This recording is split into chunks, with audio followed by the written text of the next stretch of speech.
position, Hog Tie. Why not grant that one for sake of argument? I don't know how you usurped that. How'd you get out of that one? I don't know how Other than merely, well, okay, they're not rightly disjunctive. Can you just grant me they're symbiotic? Come on, dude. I'm not stupid. I already see it in my mind going, you have radically 7 different things that don't stand in coherence to each other whatsoever, or you want these 7 things in coherence. That's simple bivalence here, dude. You're not even on the same planet as my beliefs about anything. You assume unity amongst your beliefs, plural, that you invoke. Yes or no? No, what you just said does not represent. Okay, are they coherent or are they incoherent with each other? They are. Let's see how much you struggle with bivalence here, Hog Tie. They are coherent. What? They are coherent, yes. How are they coherent, Hog Tie? I didn't ask you to describe. I said explain. I'm wearing a headset. Other people in the audience also have a headset. I know, good. But you can hear this clearly. Because you always do this thing. You did it earlier. You go, well, if I describe this, you go, that's not an explanation. I go, exactly. Don't describe, explain. How are they unified? Not go, well, I can describe unification. Okay. So description is not explanation. You know this, man. You're not dumb.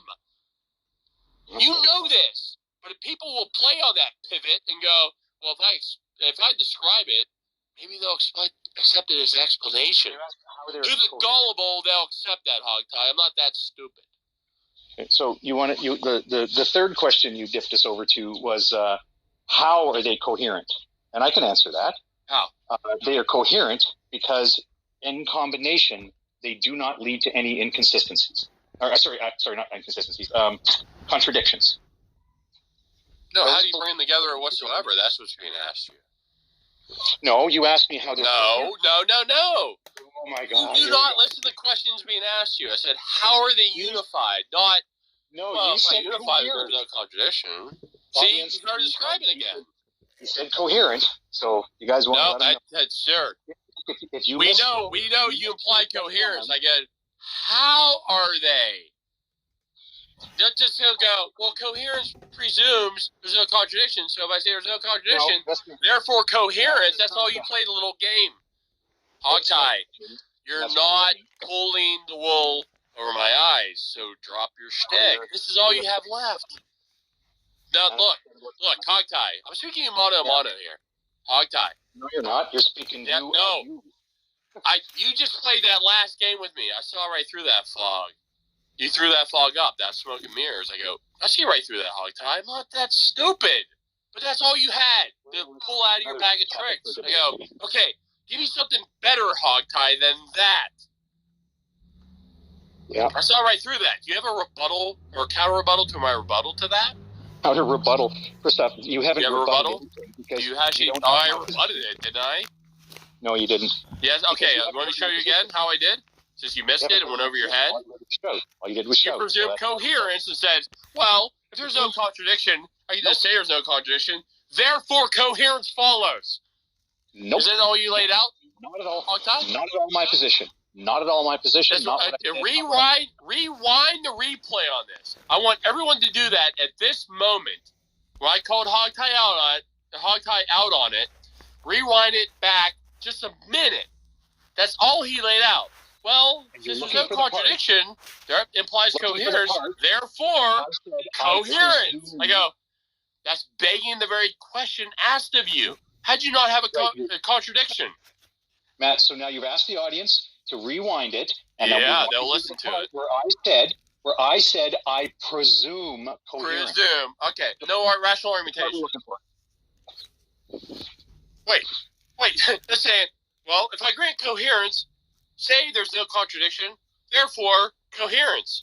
There's your modus ponens, right?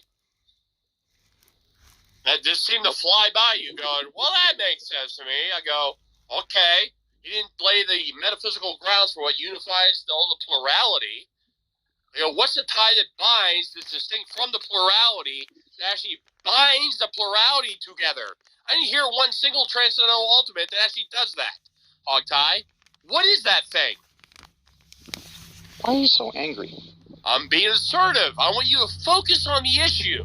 I'll be assertive with you, Hogtie, because you know you can just brush off assertiveness and go, no, he's not being abrasive. He goes, I want you to really focus on this.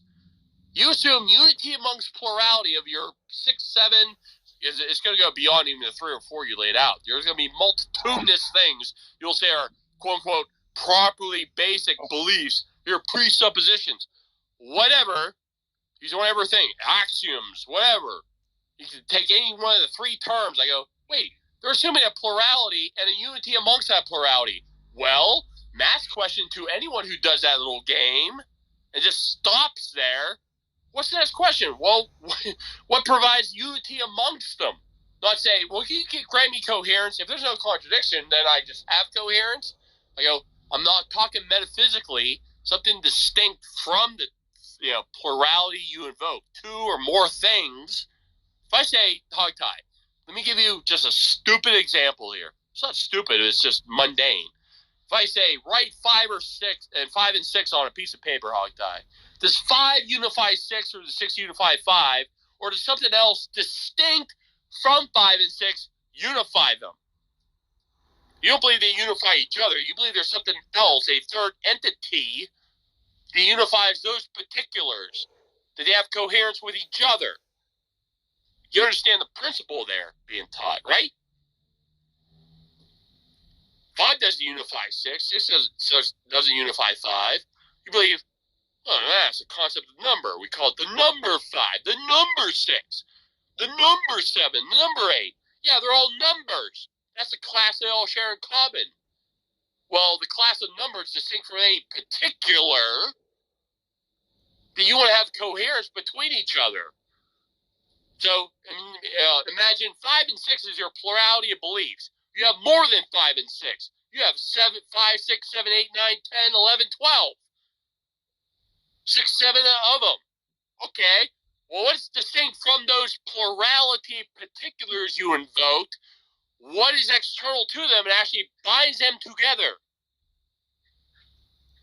This is simple logic. I want you to follow through. That's why I'm being assertive with you here.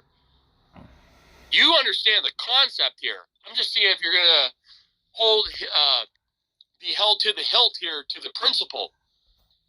You won't be sloppy as a philosopher, Hogtie. You will be articulate. You won't be you're a very articulate fellow. When the going gets tough, you think, oh, I got to sound really good here, and I know when you up that game. I'm saying, do it right here. Have your bones out here with me on this issue. You already know what Matt's bringing up to you. Well, you brought up these 6, 7 things, 5 through 12, Hogtie. Well, what's distinct from that 5 through 12 that actually unifies the 5 through 12? That multiplicity. What's distinct? What's singularly ultimate that grounds them? What is it?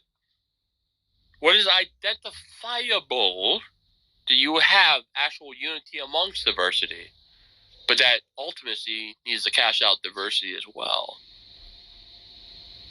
I just want you to address the unity thing first. Cashing out multiplicity is going to be more difficult for you. But that's the questions being asked to you, stare you in the face. It's been the elephant in the room since the very first time this has been brought up, 15, 20 minutes ago. We say, well, look, I want to have my bones out here with Matt. I go, good, Hogtie's game. Let's see how he does. Is he going to get flaky? Get rhetorical? Or is he actually going to man up, grow some, testicular fortitude to actually answer Matt's question? This is not some, mundane issue we're bringing up here. This is important. But if you want to brush around the rug and go, well, I go, we're done. You don't have the, testicular fortitude to actually do it. But if you're the man I think you are, you want to be intellectually rigorous, then you should say, oh, that's very intriguing. I should actually answer that. Even if you lay this out on paper going, I should be answering this issue Matt brought up to me. I go, damn right you should be answering that issue. Why don't you do it? No other atheist has. I'm waiting for him to do it. I think Hogtie may be the guy to actually slap something on there and go, here, I'll do it. Or the mere formal claim, well, there's some absolute truth that unifies. I don't know what that is. I don't think science will get us there. Or we're epistemically limited, but there's this mere formality of truth. That's just a bare formal claim. Oh, okay, you default to fideism. That's blind faithism. That's not Christianity either, by the way. That's where the atheist says, I give up, I'm a blind fideist. I can reduce the atheist to fideism on his own terms, by the way. But what he starts. But if you don't want to go that way, then you're going to name and claim it. Hogtie's not going to be the blind atheistic fideist here. He's actually going to name and claim which is, singularly ultimate that unifies all the particularity of his multi-plurality of beliefs. He wants systematic unity amongst them. Oh, well, he better step up to the plate here and answer, well, here's what unifies. I don't want the triune God. Here's what it actually unifies. Go ahead, Hogtie.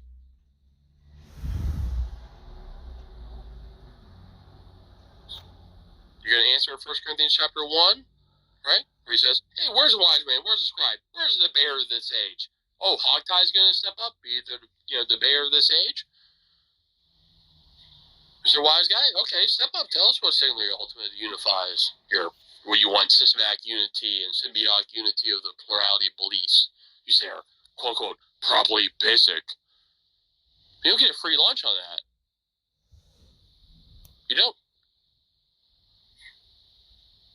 You have to be pressed to the, not multiplicity, but the location of ultimacy. Can have a plurality of ultimates, but because you assume unity amongst those. Therefore, there must be something singular that unifies all the plurality you want to invoke. But it has to account for plurality in and of itself. Well, what is that? Name and claim it. The Christian's up front with you. It says Father, Son, and Holy Spirit. One God, one being, three persons, co-eternal, simultaneous, co-eternal subsistences, Father, Son, and Holy Spirit. Well, you'll like that. Okay, fine. I'm not saying you have to accept that. Give me an alternative. Give me something better, please, Hogtie. Go ahead. I dare you. I triple dog dare you. Give me something better. Other than, well, can you just grant me properly basic beliefs? Do you have anything better than a Hogtie other than groveling? This is what you see from the atheist. Well, I'll come up against the Christian presuppositional transcendentalists, and I have to grovel for my properly basic beliefs, and then I'll just get emotionally irate with them when they'll just grant me them. Just get emotionally irate, start keyboard warring, creating other rooms. I go, that's the point where we're calling you out on, and this is where you guys flake, and then you become emotional bloviators. I'm calling you guys out on not only Hogtie, because he doesn't create rooms or anything like that. I'm talking about everyone else who's engaged us and has done that flaky material. You just go, okay, I'll just wait to get booted out of the room and then just go create some rage room where you just stay in your little echo chamber. We didn't know how to address their actual argument, but hey, I got a lot of rhetorical slams against them. I don't like how they just didn't grant me a free pass. Oh, I'll rage against that. I go, that's all they're doing. And I know they're doing it in those rooms. I have to engage them in those rooms. I just go, let them do what they do. But here I'm calling you to the carpet, Hogtie. You've been muted ever since I brought this up. You already know what the issue is. Name and claim that which is singularly ultimate, that unifies all the plurality, and can account for plurality in and of itself. Since you don't want the triune God, it should be easy for you. It should be easy for you. You're called to the carpet right here, right now, to lay it out. What's so hard? The Christian's going, here it is. You reject that. Okay, give me something better, Hogtie. What do we hear from Hogtie's position? Can you grant me a plurality, please? Can I have a free lunch? Can I have unity amongst them? Yeah, literally never said that once. That's okay. Yeah, well, okay. If you don't want free lunch on it, then Hogtie's going to say, what ultimately unifies? Let me, I can run the keep talking, I'll be right back. No, go ahead. No, that's not a straw man aggressive position. You said, what you're implying there is going, well, I don't know if I should say that's not accurately right. I go, no, everyone knows that's particularly accurate what I brought up. You merely have to say, well, that's not my position. I go, no, it is. Yeah, it is.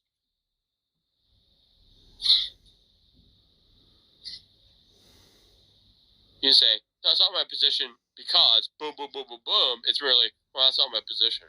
Anyone can play that. Just make the general claim. That's not my position. That's inaccurate represented. I go, back it up. I laid out thoroughly by what you already laid out in audio chat on the replay.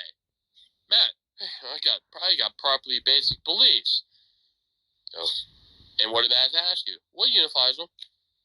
Matt, they're just beliefs, and they're just not actually coherent with each other. You don't have to ask me any more pressing questions. Of course I'm going to ask you the pressing question. Come on, you're not stupid. You're going to just tank in the plurality. You're going to be asked a more harder question. Are you ready? I got. What is it? In the time you were talking, I managed to service my wife's bike, get her tires pumped, oiled. That's great. Cool. Great. Yeah. So, okay. So then you just need to listen for a little bit. If you grant me. Hang on. Okay, roger that. So you didn't miss any of that, right? No, I didn't. No. Great. No, don't blow it. Just hang on. Just give me.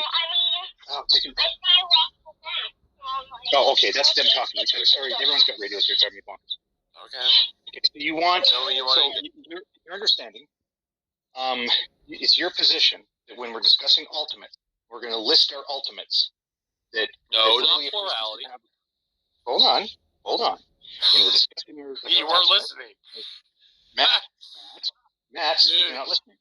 No. Listen to the next thing I say. Listen to the next thing I say. Astute attention to why I laid out hog tie. You go, my ultimates. I go, you can't have plurality ultimates. Oh my God, Matt, listen. I know you're huffing and puffing there, dude. Come on. Listen to one sentence, pretty please. I said, don't straw man me. You're going to look goofy when I say my sentence. When we're discussing our ultimates, in your view, you can have only one ultimate. If you have more than one ultimate, that's a plurality of ultimates. Right. So was I listening or not listening? Notice that when I said your ultimate, my ultimate, Matt, you didn't qualify it. You said, well, our ultimates. I go, I don't believe in ultimates. I know, but when I say, when we're discussing our ultimates, it could be a set of ultimates. It could be when a set only has one in it, right? But you cannot let yourself listen to the second half of the first sentence. No, I go, you just invoke a set again, haphazardly. I go, dude, that's sloppy as all get out. Okay. You know that, you on your own, you go, can I just shove a set in here? I go, you don't get to just shove a set in there, hog tie, even on your own terms. You are not this gullible even on your own side of things. You're smart, dude. So, when I said that there should be only one ultimate, I was wrong about that? Or are we agreed on that, and I can go to my second sentence? No, there isn't one ultimate. What is it, hog tie? I didn't hear your name and claim it. Ultimate. Hold on, Matt. I want to do one issue at a time. If we now talk about what is an ultimate, just heard it. Will now be the fifth 5 times you've moved. No, right now. You just said there's only one ultimate. I go, good, name and claim it, hog tie. Go ahead. That's not what I said. The world's waiting. I just showed you how there has to be. There can't be a plurality, hog tie. You're shouting again. Because focus. I shouldn't have to do that with you. I should really. Out of all the other guys we had in here, where Jay Rob was just going, okay, I'm losing my patience with the guy. I was losing patience with the other guys. Hog tie going, there could be some semblance here of cordiality and rationality to some degree with hog tie. Then I go, hog tie is going to do exactly what the other previous 3-4 guys, chumps, did. Yelled at by you? That's what I'm doing. So hog tie, I'm going, hog tie's not one of the chumps I usually deal with. Hog tie's, I know when he can play up the game. So I'm saying, stay at the upper echelon, hog tie, for 10 minutes. Can you do so? Can I go now? Can you do so? Let's see if you can stay at the upper echelon. Not go, let's slum it here for a while, Matt. Well, you're the one who's shouting, and you're the one No, who's... I'm saying, that's why I get irate with you, Hogtie, going, when you want to slum it, I go, Hogtie, stop slumming it. Up your game. You may take that as yelling at you. I go, it's assertive. Sure, I Stop understand slumming it. Up your game. Hit the higher echelon where you want to stay at. Go, and I want to be these slum atheists that go the sloppy arguments, even you call them out on. I go, then stop doing it when you're engaging me. In your view, if people are describing ultimates, that really there can be only one ultimate. That's the view. And I understand that, and I think there's a solid argument for that. Now, yes, there is. And often when you discuss it, you talk about a plurality of ultimates versus a singular ultimate, right? Because that's a very important concept, right? A plurality of ultimates, and an ultimate, by the way, refers to the sort of causal nexus for just everything existing. There's only one ultimate, and again, ultimate means a causal nexus for just everything, right? So we understand each other just perfectly on this point. But when I was describing the definition for a foundational belief, we're discussing whether or not a particular belief can be classified as foundational or basal or otherwise. When we were discussing that, I was listing examples, plural, of foundational beliefs. You then launched into what is exceeding 20 minutes of yelling about singularity and plurality, when that criticism applies not to foundational beliefs, but to actual ultimates. Right? No, you asserted multiple beliefs. Did they just get granted to you, or what? Because guess what? I have multiple beliefs. Now, in reality, there may be only one ultimate. In reality, there is an ultimate, a concrete ultimate. Your mysticism, are you going to name and claim it or not? You're going to do there may be, I don't know, maybe something, but it's this vagary here. Oh, Hogtie, I'm calling you right to the carpet on this. We got to stay focused on this issue, not diverting from it. A spade we call a spade. Right here is where we get into the vagary here. Well, I'll be vague. There may be something ultimate unifies, but can you grant me unity amongst diversity right from the very get-go? It's not part of it at all. Come on. Well, okay. If I only hear you name it and claim it in the next 10 seconds, what am I to do with you, Hogtie? Because, Matt. Are you going to name? All right, so what did I just say? No. Okay. Reset. What did Matt, Hogtie, what did Matt just say to you? Are you going to name and claim it, or are you going to play on vagary here? Claim what? Claim what? What am I claiming? What is singularly ultimate? Oh. Yeah. Are you okay? Oh, the light bulb went on, Hogtie. Good. Okay. Light bulb went on. You notice the elephant in the room. Let me answer. Matt just said, Hogtie, are you going to name and claim what that is? Okay, you're going to let me answer? The answer is no, I'm not going to. Now, here's why. Let me say why. Why not? Why not? Because I already discussed it with you, and I told you my answer. I'll be happy to go over it again if you want to discuss it. But I did just say a moment ago that you have changed the topic 4 times, and I was not. No, I have not. Everyone knows that. I haven't changed that in the last 20 minutes.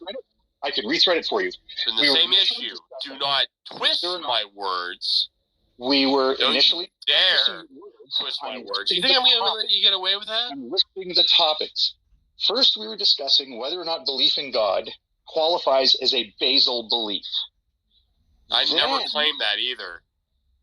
You mean transcendental by that? I'll assert transcendental, that by which, in terms of which, everything's interrelated and interpreted. No, hold on a second. Do you in your worldview, I get to learn. Because I told you, Hogtie, look at my profile. I'm a transcendentalist. What do you think a transcendental is? Okay. What do you think it is? In your view, is it the case that belief in God is foundational to reasoning? That God existing, not the mere belief. That God exists, it created image bearers, made in his own image, therefore they have the capacity to reason, not merely, well, if I believe so, therefore it's true. I go, no. Metaphysically, philosophically, that is the case. Transcendentally, that's why I might ask you to deal with a transcendental, if you even know what it is, which you should know, because you're not dumb. You're not stupid. Matt, so just now, I stated something that I believe to be the case of your position. I had thought that it was your belief that reasoning starts from God. Reasoning starts from belief. Sir. Hold on. That's an aspect of our worldview, but that's not what I just articulated to you. Come on. No. You don't take the same flaky thing that derives from our worldview and say, well, that's your ultimate basis, right? So this derived from it. I go, of course we believe in God exists because he's a necessary precondition for intelligibility. I go, but that's an ontological state, not an epistemic basis. I don't know why you need to shout that, but okay. I'm being I understand it. I get you. Look, we've had discussion. Everyone knows. Maybe people in the audience don't know. We've had discussion on Discord. It went haywire. We get uppity. Whatever. We know how to take each other. You don't get to use that as some freaking cop out. I know how to take you through the ringer, whereas other people just flake right from the very get go. You're at least hanging in there. Is it by shouting I will be assertive to you when I go, look. That's how you take me through the ringer? That's how you call me to the carpet? No, Hogtie. You dimwit. When I see someone coming up, and I know your intellectual fortitude on some issues, yeah. And when I see you, look, I'm speaking mano a mano here. I know you can be really intellectual, rigorous on some things, and I go, man, that's where he really digs in and does it. Will you stop interrupting me? No. I'm trying to lay this out for you. No, because talking is interrupting you when you talk. No, I'm not. You are talking. You know you are very intellectually rigorous when you want to be. Other times you're intellectually sloppy to the nth degree, and I'm trying to show you you're imbalanced on it. Okay? Well, you I'm don't just going to lay it out for like 30 seconds if I can just get it out. I can't even get out 30 seconds with Hogtie here. Hogtie, I know you employed it. Did you just say you can't talk? Stop. 30 seconds. Can you grant me that? Can I get it out? Thank you. I've seen Hogtie. He wants to go, ooh, that's where the moment I will be intellectually rigorous here. Other times, he's 50% sloppy, all over the place. I go, I want a Hogtie that's 50% rigorous and employ that. That's the Hogtie I'm calling out right to the carpet right freaking now. Not the sloppy guy who wants to go, well, one moment rigorous, another moment be sloppy, and I'll pivot back and forth. I'm trying to go, stop that little dialectical dance with me. I'm not stupid. I see when you're doing it. Why don't you pick one of the 5 topics, and we'll talk about that. No, 5 topics. I'm not sure where you got these 5 topics from. What is transcendentally ultimate, Hogtie, which you fail to name and claim, which the Christian's very forthright with you. Naming what that is. I'm going to let you change the topic again, but there's no Hogtie, you know you're pressing the elephant in the room. What is that is singularly ultimate, that grounds unity amongst diversity? Do you want to have systematic unity amongst your plurality of fundamental beliefs? Go. Reality. What? Excuse me? Reality? Well, the Hindu says reality. He means something completely different than you. So that term ain't cutting it, Hogtie. You're not a monist, are you? Well, the spiritual monist believes reality all is one. I don't think Hogtie believes that. On the planet, Hogtie, differently than did you hear what I just said? Wrong? You said reality. I go, that's an abstract concept that anyone can fill with anything.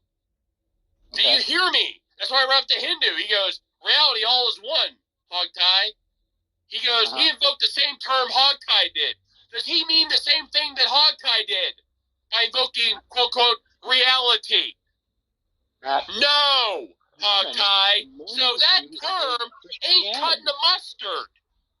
Hogtie, other than the cheap cop-out of the Dr. T. Jump-upism, well, if I just default to reality, wait, the Hindu says reality and he means something completely different by it. Wait a minute. Are you saying that T. Jump invented this concept of reality? No, he's just an average regurgitator of it. So you're very avid regurgitator of it. You learned about this concept off of YouTube. You're regurgitating him because he invokes it ad nauseum.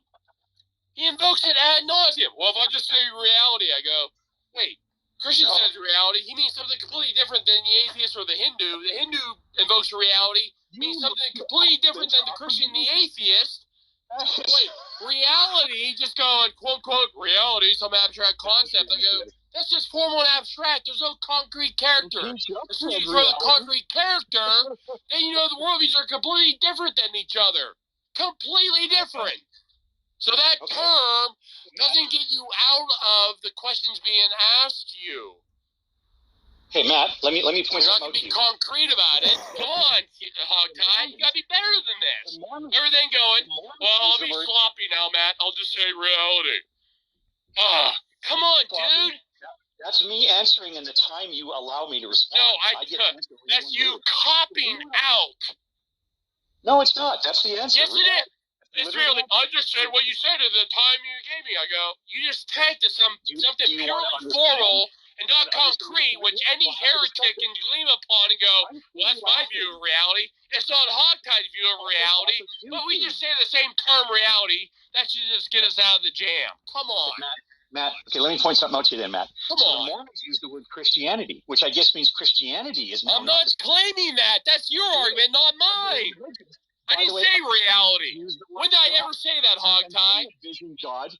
When did I ever say that? God cannot be foundational. Hogtie. I don't default to go, reality. I said, the triune God of Scripture, which you don't claim. You say, reality. I go, well, the Christian claims a view of reality. It's not the same as Hogtie. The Hindu says something completely different than Matt and Hogtie say. And they both invoke the same term, reality. Yeah. That ain't cutting the mustard here, bud. Let's get down to fundamental brass tacks other than some ethereal reality, which neither one of us holds to. Fundamentally, concretely. Get to the point, Hogtie. Quit farting around the issue. You're smarter than this, and you know it. What I'm pressing you to. And you don't like me because I press you to that wall. What I'm saying doesn't cut the mustard. No, reality, the concept, doesn't cut the mustard. What view of reality? The Hindu, the materialist, the Christian, what? My description of reality. You see what view of reality? How did that get true? You're saying there's some other person on the planet who uses the word differently than I use it. They do. Hindus do. Christians do. Point blank. I can call them out to the carpet right now. You're not a spiritual monist, Hogtie. That is their view of reality and metaphysics. Okay, get with the program here. Awesome. Quit being intellectually sloppy. Sure, they're very proud of themselves. No, that's what they claim. Now, if you deal with worldview issues, you gotta go, wait, the Hindus are materialists and naturalists, not like Hogtie wants to be. I go, Matt, exactly. Are you having fun, Matt? Dear Hogtie, focus, man. Don't be gullible. Go, just be sloppy. This is reality. That's intellectually lazy, intellectually sloppy. Don't be sloppy. Don't be like Hogtie. Don't be sloppy. Matt? Hey, Matt? Hogtie? This is where you get into ad nauseum mode. Stop.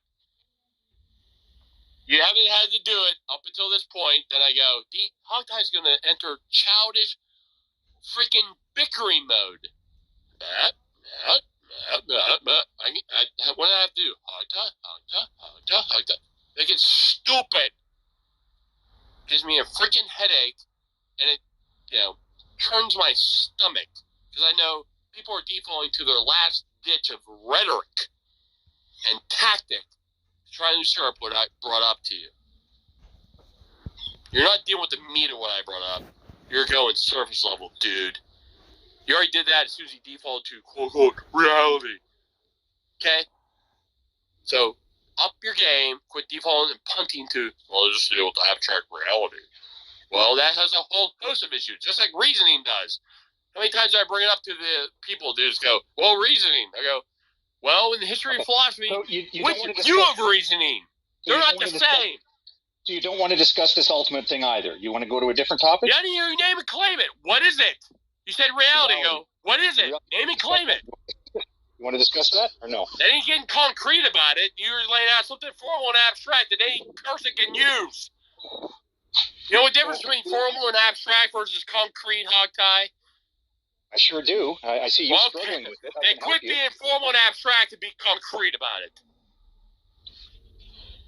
Really, listen to me and go, all right, I got up the game here. I can't floozy about it here. Okay. Come on. Get with the program, Hogtie. You know exactly what you're caught out on. You go, well, let's do an abstract term of reality. I go, that doesn't cut it. You got to be concrete about it. Then you're critiquable if you're concrete about it. If you're purely formal and abstract, we're no different than the Hindu, the Christian, whatever. It just says, well, it's just an abstract term of reality. Didi's here. Let him hijack so we can get... No, stop.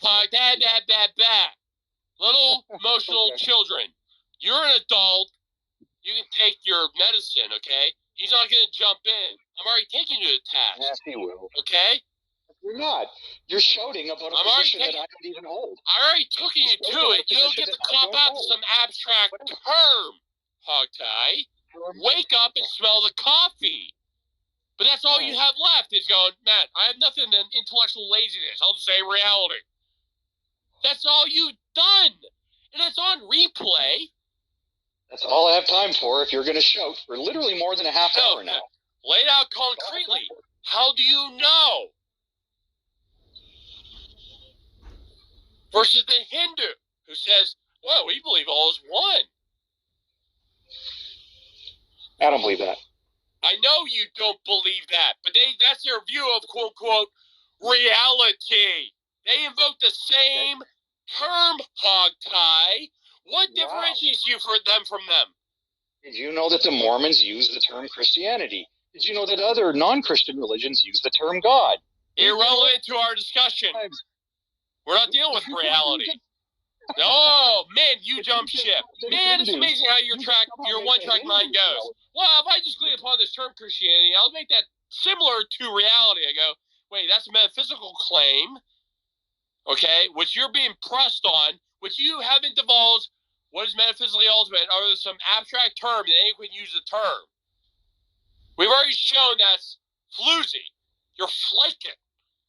Then you go, well, it's kind of like when a Mormon says, I'm a Christian. I go, no, son. We're comparing the entire worldviews there. We're interpreting their view of reality against the biblical view of reality. We're going to invoke reality then, but we're going to be concrete about it. Not merely, well, they say reality, we say reality. We can't get nowhere. We have to be concrete about it. So when I'm engaging the naturalist, which you know you are, just name and claim what that is metaphysically ultimate, this physically grounds. You're, physical naturalist here, unless you're some dualist. You're going to name and claim what that ultimate is, other than some abstract concept, which is non-physical, of reality. A set is even physical. It's an abstract set. The materialistic particulars, Mr. Naturalist. Wake up! They'll go, I'm a materialistic naturalist. But I'll punt to that, which is abstract and purely formal. Like, did he just jump out of that boat of empiricism when the going got tough? Some sort of dualist now, Hogtie?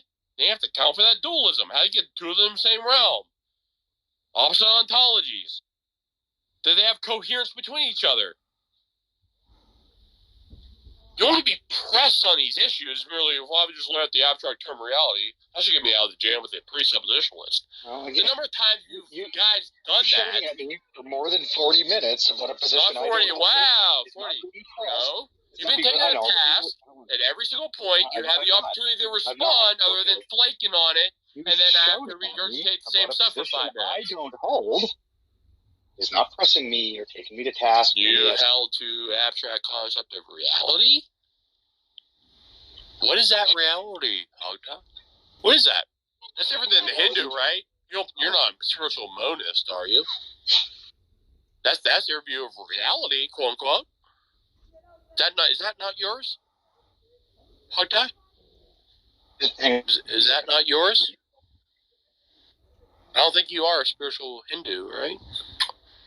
Last I checked, I don't think you are, so they have a different view of reality than you do. You're the one who brought up the Hindus, and I said just a couple minutes ago... You're the one who brought up reality. I go, then that's I'm not a Hindu.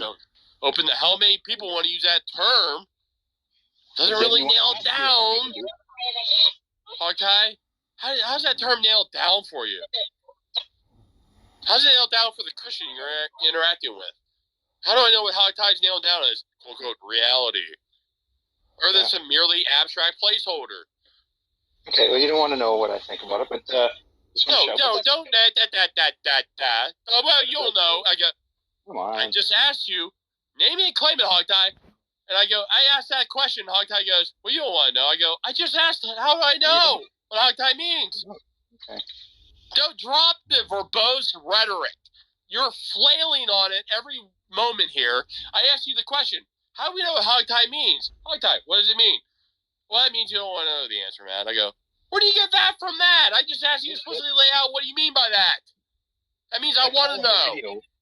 Quit being dismissive. Stop it. My kids, I'm going to be dismissive. Your points are goofy, but no, it's not dismissive. You want to be dismissive? We're done. We're done. Let's call you right to the carpet. Said, I just asked you, hey, what do you mean by that? Oh, you don't want to know what I mean by that, man. You know what I mean. That's dodging, deflecting to the nth degree. And the very question said, hey, lay out for me, what you want, Hogtie. Lay it out, bud. Just lay it all out for everyone else to study.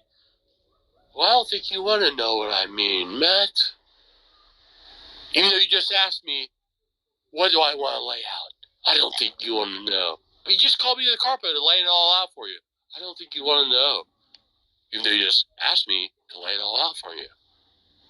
Talk about a freaking clown show with him. I just asked you, lay it all out, Hogtie. Tell me. Tell everyone in the audience what it is. Well, I don't think you want to know. Is that like some sort of, we're supposed to buy that as some sort of pseudo-profundity?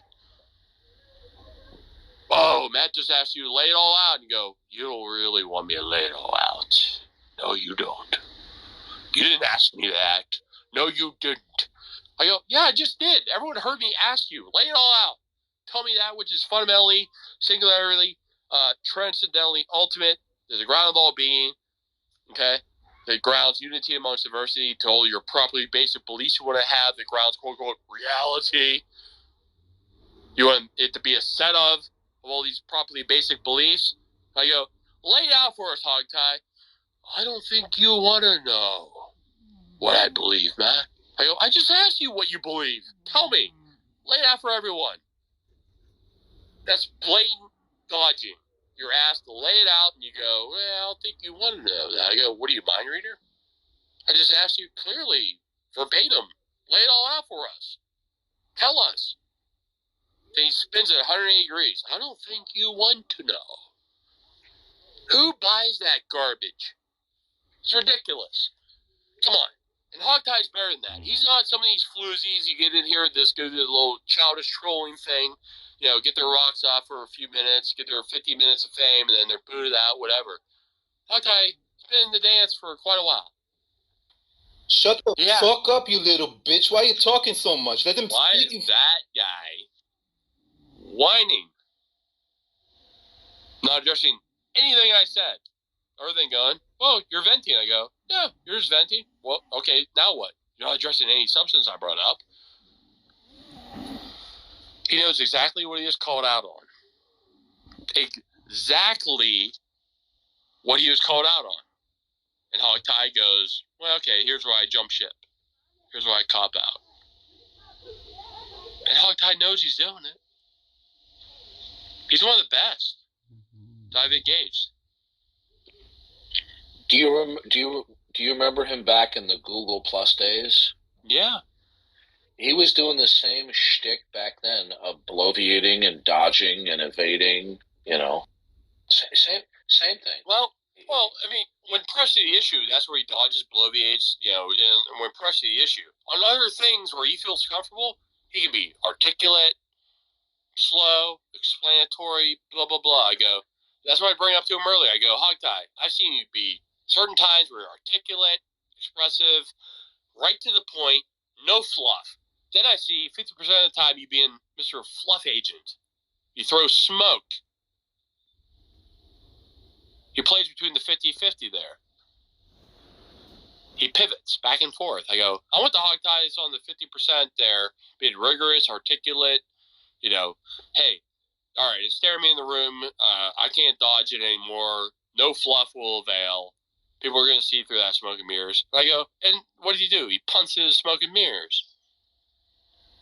I'm like, dude, you're better than that. I know you are, and you know you're better than that. And you know people are going to see through it, yet you do it anyways. You call him to the carpet, right on a particular issue, then he flakes. And he knows he's flaking. He knows exactly what he's asked. He knows exactly what he was asked from his own worldview.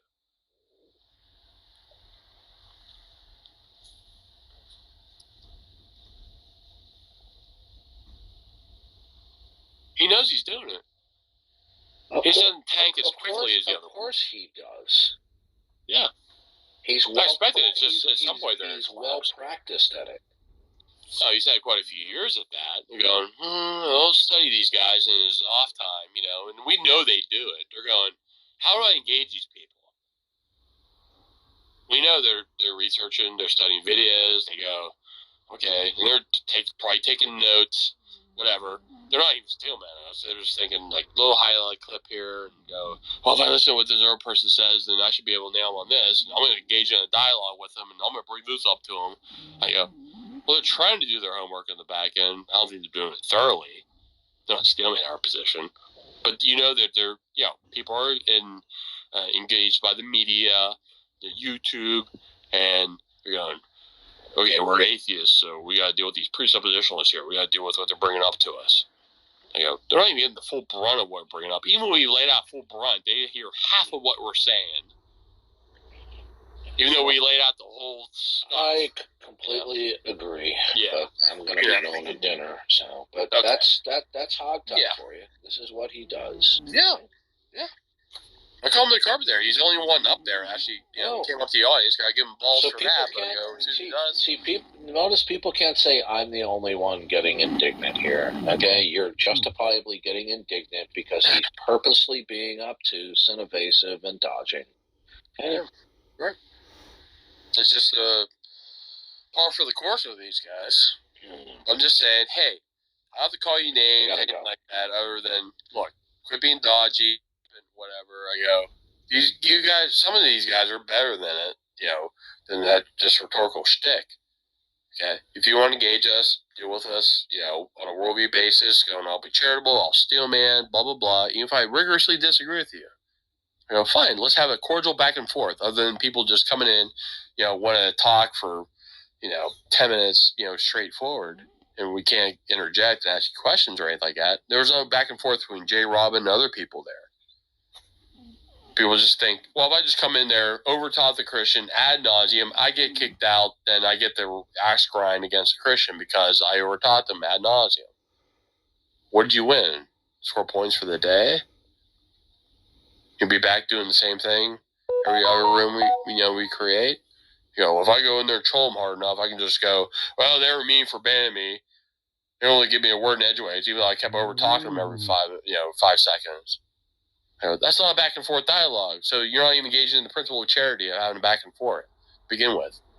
What are you doing? Oh, you're just being a punk troll. Okay, we can just ignore those punks. Who wants to have a discussion with those people? They don't have a discussion. Coming with their nationalistic dogma going, well, I think you guys are Fideist. I'm not the Fideist here, so what do you do, huh? Well, we got to compare worldviews here. We're claiming this Fideism from the Christian perspective. And I can cross-ask the atheist and show, fundamentally, he's the Fideist, not the Christian. Oh, they don't want to go to that. God forbid that is ever exposed. They can't let that be exposed. It's merely put up the blinders, overtalk, get banned, kicked out, and I'll go axe grind on the keyboard warrior side of things. They get banned from there. You just look like a petulant axe grinder. That's all you look like. To us.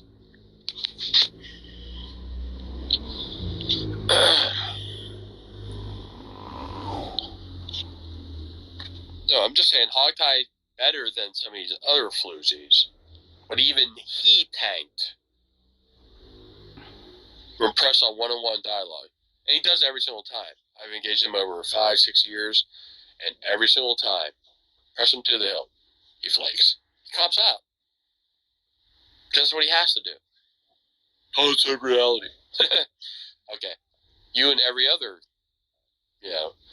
non-Christian worldview just go, well, my view of reality. Which view of reality? Which view of reasoning?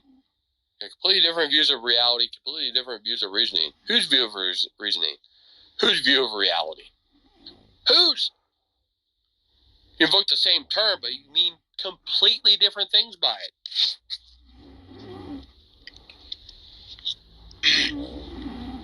All right, Redefine. Come on up here, buddy. How you doing today? Today, tonight, whatever. So, but yeah, that's the point. Is, I can just invoke reality. I can just say reasoning. I go, those terms are so loaded. It's unreal. Or only the intellectually naive just go, well, I just throw out this term, reality, reason. And they go, you sure you know what I mean by that? I go, no, I don't. In the history of philosophy, there's entirely different notions of what those terms mean. What people take them as. They throw them out there so, like, nonchalantly, It's just, the reason. Well, I understand they're asserting that from their worldview. I'd say that worldview, please. Where are you getting this view of reasoning from? Not the same as mine. So we don't mean the same things by it, even, if we invoke the same term. Laws of logic, reasoning, reality. We mean completely different things by those. I brought the Hindu as an example, the hog tie. Well, the Hindu doesn't believe in the same view of reality that you do. He invokes the same term. He means something completely different than you. That ain't really nailing it down, is it? Just some abstract term you gotta feel concretely. I want to deal with the concrete, not the abstract. The abstract ain't cutting it. This is simple. But these people have no problem just going, well, if I just throw out the abstract term, that should get me out of the Christians flame throwing. I go, no, it doesn't. We see right through that. I already know you pivoted at that point. I see that coming a mile away. He's going to tank the reality, ain't he? It's reality. It's ridiculous. They've been regurgitating this slop for years on end. They're still doing it to this day, even at this very moment. That's a cop-out. So, what are your thoughts on that, Redefine? Yeah, I was reading about that this morning, reading about the difference between just, the rationalist and the empiricist. And, oh, yeah. Two different views of reality. Right there. Right. Yeah. Exactly. Yeah, so ultimately, it's arbitrary. There's nothing objective about it. If there is, where can I read about it? How has this objective reality been revealed? Since you reject the biblical worldview, what is that? What does that even mean? It's just a cliche. It's a cop-out term.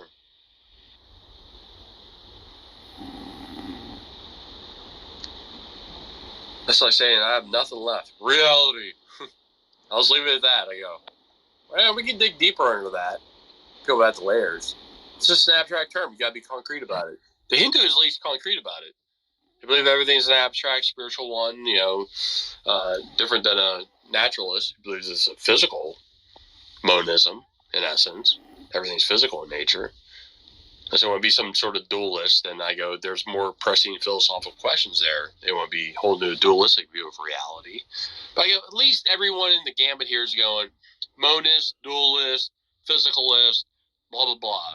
Christian transcendentalist, whatever.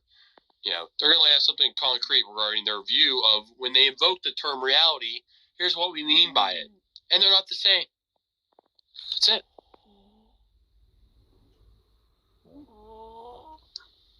You get someone just invoke, well, if I just say reality, that gets a Christian out of the jam. They wouldn't buy that. So why does that get the atheist out of the jam? It doesn't. No more than the Christian does. So that's why I'm claiming, well, reality. I say, it's trying to go to Scripture. Simple. Not reality. He's the ground of all being. He instantiates creation. That's a different reality than God's, because we hold to most of them. But I'm saying even your best wasn't good enough tonight. I put you on a higher pedestal than some of these other clowns. I'm not calling you on the level of clown. I go, you'll default to that level when you feel convenient to do so. I'm just trying to keep you from doing that. But you couldn't help yourself. But at times, you up your ante and you don't engage in the clownish techniques. We know it's good for you. But you have no problem just defaulting to that when the going gets tough. And I know you will do it. So, we already did our dance tonight, dude. You can engage me another time.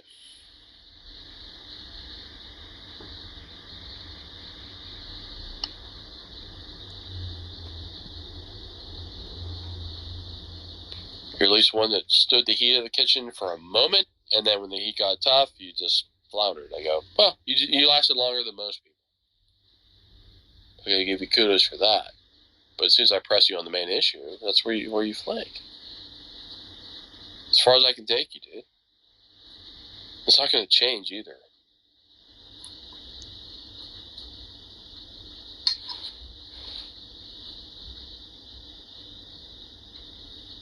I can get further to you than others, where we get to the crux of the issue, and then once you get through the crux, that's where you flake. The other one's tanked completely earlier than you do hard time. When you're pressed to the wall, that's where you flake.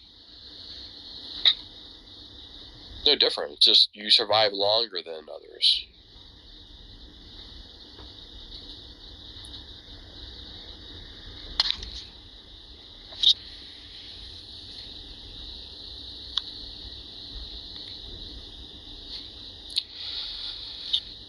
Yes, Haran.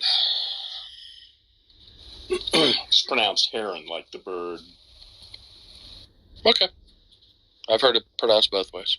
I know what the bird is, though, because I'm a birdist. So I wasn't assuming one over it rather than the other. So it sounds like you're looking for an argument. National Transcendental actually does the job. Yeah, you have one? I didn't hear that last thing you said. Got blurred. Transcendental? What about National Transcendental actually does the job, yeah. Transcendental does the job? I don't know what that means. Transcendental is that by which everything else is interpreted and interrelated makes sense. What is that? Christian says it's trying God of Scripture. What do you say? Oh, I don't know. I'm what I would call a radical agnostic. Of what? Everything? Excuse How radical? Are you having trouble hearing me? Yeah. Oh, okay. I think we have a delay. What do you mean by a radical agnostic? Well, radically agnostic towards everything? Yeah. Yeah, I think belief itself is the great sin. What? Okay, so why do you believe that? Do you believe that? Yeah, do you believe that? No, I make that assumption. What? Is assumptions a great sin too? Apparently this isn't going to work. There must be. Wait, hold on. So you don't like beliefs, but you like assumptions, right? Yeah. Is that what you're asserting? Are we pretty clear here? Beliefs are the great sin, but assumptions are not. That's right. Arbitrary? Where do you get that from? Well, I made it up. You just made it up? Well, I see that there's... This is great. I love these guys. It's like, what else do you want to make up, Aaron? Well, yeah, you can chuckle. You know, I thought it might be possible to have... you want to play an arbitrary game here. I'll tell you, beliefs are a great sin, but assumptions are disqualified from that. That's so cute. I love that. This is great. What else do you have to make up? It's not possible to have an actual rational discussion with you. Apparently. No, I just go, I love this. People making shit up off the top of their head. This is great. What else do you have here to make up off the top of your head? We ought to be arbitrary about. Well, I don't want to hold the beliefs. I want to be radical agnostic regarding beliefs, but not assumptions. Why don't you be radically agnostic towards assumptions, bud? Why are you being arbitrary? You hold a double standard here or something? It's just, where do you get this standard from anyway? I like to ask you these questions. If you're up, game for it. But I go, well, how are you going to fart around this by going, I have to make something up on the spot? Am I just going to be playing with a clown here this entire time, where he's just, I have to sit back, wait for him to make up something, and then he blurts it out? Or have you really thought this through? Just right on that very basis going, yeah, beliefs are the great sin, but assumptions are not. Because Redefine just asked you, is that a belief? You went, no, it's an assumption. I go, should it be an arbitrary between belief and assumption? Call one a sin and one not? Why not? Why is one a sin and the other is not? You didn't answer that question. I'll ask you the question right now. Are beliefs a great sin and assumptions are not the great sin? Heron, you have a good one for that to make up on the spot?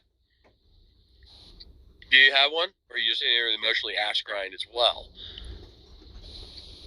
Pick your pick. Rational explanation for that question? Apparently, it's just not possible to have a conversation. Okay. Yeah, that'd be the answer, right. Yeah. You're just sitting there emotionally ash grind. I go, you clearly laid out. You being arbitrary there? Where do you get this dividing line between the two? I didn't hear a direct answer to that. Go far around with someone else, dude. Let's play that little game with you. Well, I'll be arbitrary. And he left. Yeah. Yeah, the beliefs are the great sin, but assumptions are not. Why? Because I say so. That's why. I love these guys just come in and just go, yeah, I'll just stipulate this. This is brilliant. Like, let's write this down. You're just being arbitrary here? No, I just believe it. Yeah, beliefs are the great sin. I just believe it. Assumptions, absolutely not a sin. I go, wait, what's even a sin in your worldview? I should have got deeper on that. What do you mean by sin? He brought up this term. You didn't define it. I say, how do you know that? Well, because I believe it. Yeah. You think he was going to define what sin was? I don't think he was. He just likes using these terms and going, I'm going to throw all these terms. If you dare ask me to define it, I'll say, I don't think you really want an answer. I don't think you're really up for doubt. I go, look, we've been dealing with these people. We just lay out these terms. We ask them to define them. Then they go, I don't think you really want to hear what I have to say. We heard Hogtie doing it earlier. Yeah. I don't think you really want to hear my beliefs, man. I go, what did I just ask you, Hogtie? What are your beliefs? I don't think you really want to hear my beliefs. I just asked you what your beliefs were. Wake up. People playing intellectually dull on purpose, or are you just playing a little fool's game? And we know they're doing it. They go, as soon as somebody asks you, what are your beliefs? You go, I'll just respond with, I don't think you want to hear my beliefs. I don't think you want to have a discussion on my beliefs. Even though the person just asked them what their beliefs were. Hello? This is a little child's game to them. When asked about your beliefs, just question them and say, I didn't ascertain here that I don't think you want to know what my beliefs are. Kind of like the Clint Eastwood voice there. I'm trying to do my own Clint Eastwood. I don't think you want to know what my actual beliefs are. Even though you just asked me what they were. So I'll just leave it at that. Bye-bye, Christian. It's like they think that pseudo-profundity actually works with them, or they just dream it up in their own mind, that they can sleep well at night. Yeah, I trolled some Christians today. I didn't answer what they brought up to me, but, I trolled them as all would get out. I scored some rhetorical points today, but, I can sleep well tonight. What did you actually do?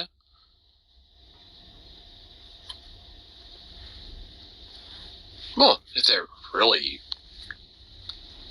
have all this gumption, I go, then you should have no problem answering our simple questions. Simple.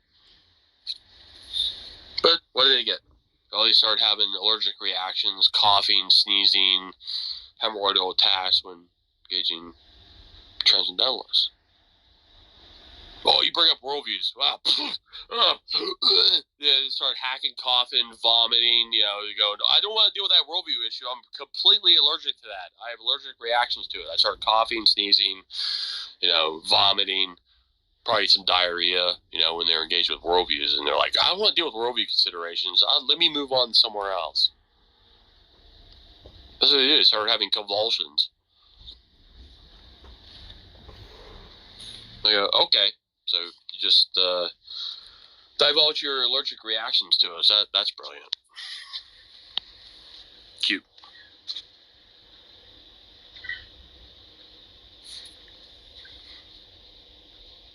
No, we believe divine beings are living inside us. Read the scriptures raw. It says the Father, Son, and Spirit are in union with us.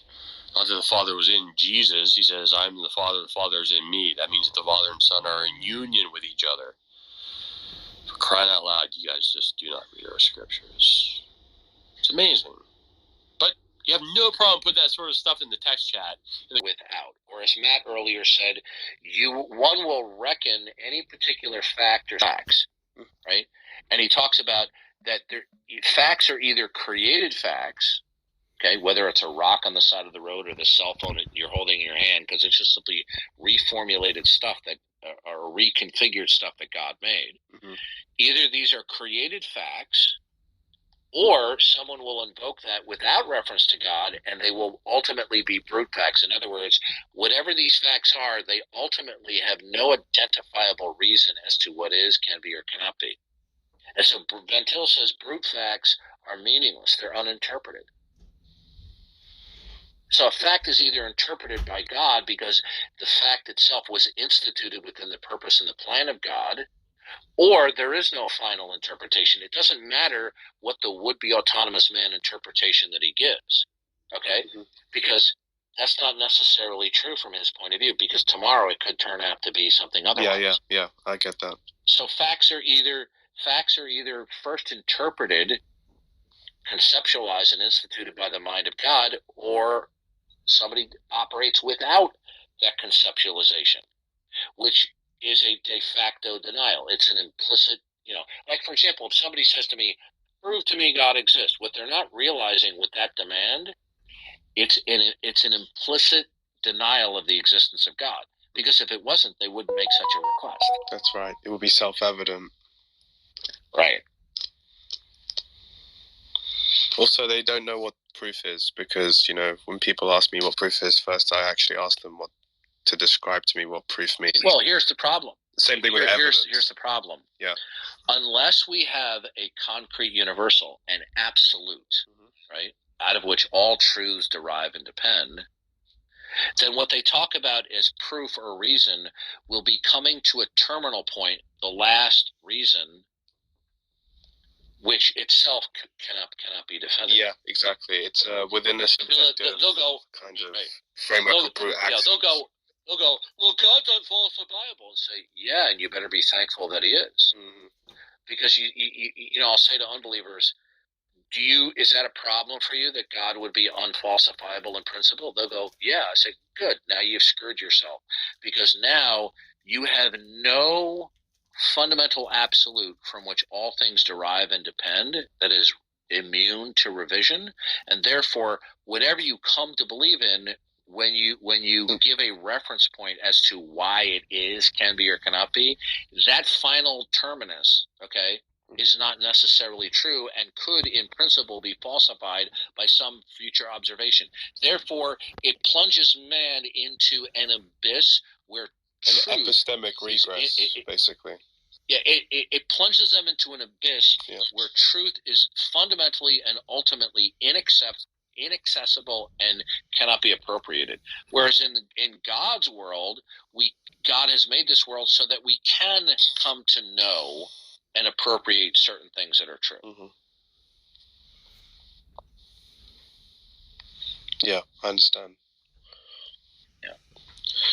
But if you read that book that I mentioned about the Protestant doctrine of Scripture, now, I'll be honest with you, okay, that was not an easy read, okay, because he sometimes he goes off on some tangents, and, I'll skim through stuff.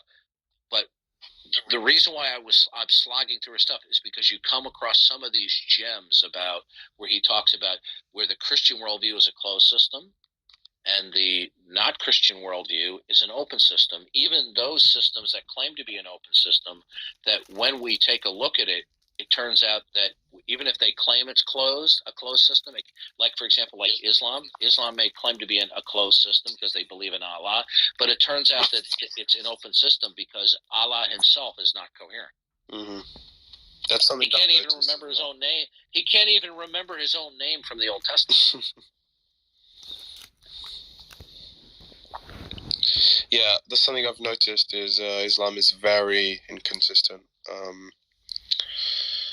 Yeah. Welcome, Ahmed. What would you like to say? Well, there is a big difference between Islam and Christianity. I don't know if you know about it. It is that Jesus Christ is true and Muhammad was a liar. Okay. Yeah. Every time we speak together, Mr. Darth, we always get like in a difficult situation, and I would like to resolve this once and for all. So how about you give me 1 minute to talk? Does your God have all great making properties? Okay. Just can I have a 30 seconds? Does Allah have all great making properties? What do you mean? I'm sorry, I do not understand your question. Properties that are okay. A great making property is a property that is better to have than to not have, and to have it to its fullest. What do you mean by property? Like buildings or so? Attributes, characteristics. Oh, attributes. He has a 99. No. Those are superlatives. Okay. Now you are using a very hard language for me. English is not my first language. What I'm trying to do, I'm a simpleton. I know. No, I don't think you're a simpleton. I've talked with you before. I may get annoyed at you, but I don't think you're a simpleton. Okay.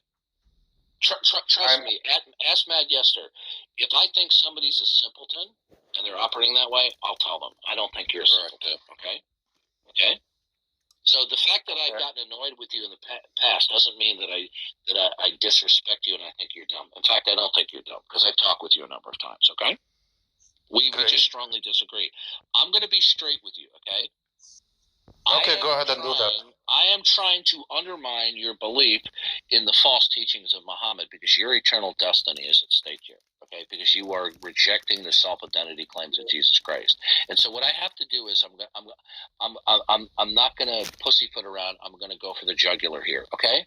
Now, Muhammad made many claims about God. And I can show to you very quickly that he was making this stuff up because he didn't even understand the basics about God. Okay, so that would be great. Go ahead. Good. So does Allah have all great making properties? Does he have the characteristics and attributes that are better to have than to not have? Like, for example, is Allah omniscient? Is Allah what?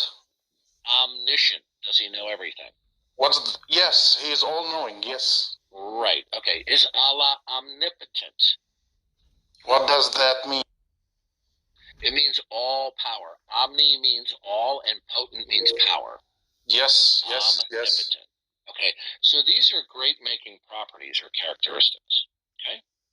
Now, Muhammad, in his zeal, but in his lack of understanding, extolled about God, or he spoke about God in superlative ways. You have the 99 names of Allah, okay? Because of the things that he had heard about God, right? But here's the problem: what he didn't know about, because of his lack of theology and understanding of philosophy, there are certain great-making properties that he was unaware of. So one of those properties is to be personal rather than to be impersonal. You and I are personal beings. We're agents, okay? God is a personal being, right? Because he's an agent. Rocks are not agents. Trees are not agents, okay? Now, in order to you would agree that Allah possesses the characteristic of agency or personhood, right? What do you mean when you say agent? An agent is where an entity itself can choose to act in a certain way and choose to choose otherwise. Like free will? Yes. Great. Okay. We all have the free will. Right. Now, so when God made Adam and Eve, he made them to be personal beings like himself, okay? Where we possess agency. We have the capacity to make certain choices. Now, one thing that I'm sure you're going to agree of what is uniform among humans is that humans are inherently and intrinsically relational. Okay? I don't get it. Okay, so it's that we relate, we communicate with one another. Yes, we do that, yes. Good. Now, if somebody has a neurological defect in the brain, and there are various disorders that have terms for this, where they have an impairment in terms of their actualizing being relational. Okay, I'm sure you are aware of people like that. Like autism and this kind of stuff? Sure.